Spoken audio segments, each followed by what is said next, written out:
The only difference, I didn't get any smarter. I didn't get any new raw ability. I didn't get better genetics. I simply upgraded one thing, my mindset. I began to believe different things about myself.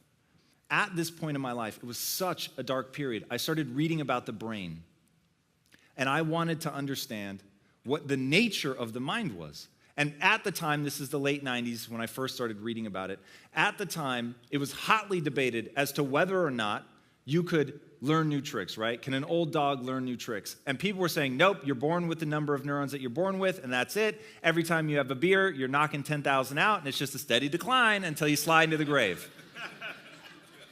That's what people were talking about.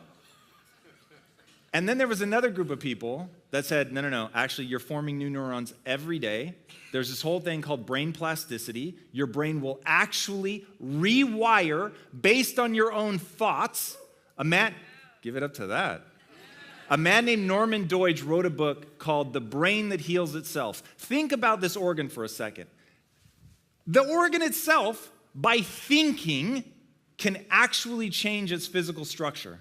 And if you've ever seen footage of the little neurons and axes moving and looking for each other and coming together and reconnecting and then getting wrapped in what's called myelin, it's a fatty tissue that allows for the electrical impulses to travel more rapidly and easier.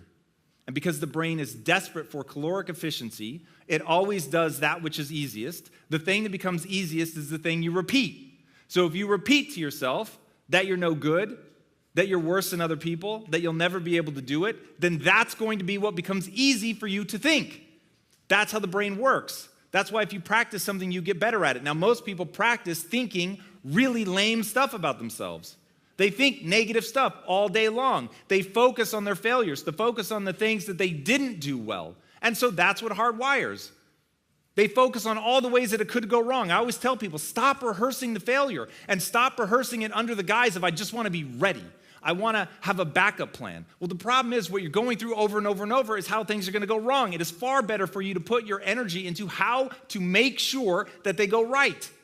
Then you're rehearsing over and over and over. You don't just think about the 1,000 ways that a building could fall. You think about structural integrity. You think about how do you build that in? Where do the posts have to be? That's the thing that you rewire over and over.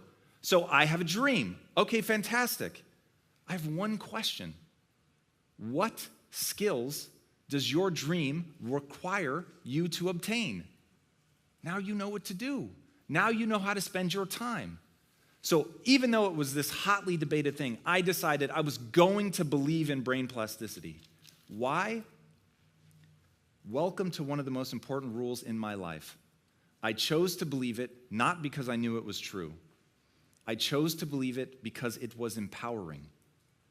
And I only allow myself to do and believe about myself things that are empowering. I think humans have an extraordinarily hard time determining what is true. You're something like 5 times more likely to believe something negative about yourself than you are something true. Your brain's job is to keep you alive. It is not to keep you thriving. So it's going to protect you from danger. It's going to send warning signals all the time. It's going to tell you that you're smaller than you really are so that you don't take that risk. And look, I don't think people have a moral obligation to do something great. I don't even know that my way of life is the best for everyone. I think you have to be really careful who you take advice from. And in the beginning of that intro, they took a snippet from a longer thing, and I want to give you the longer thing now. I don't know that the way that I live my life is the right way to live. Maybe just trying to find peace, calm, and a stress-free life would be better for you.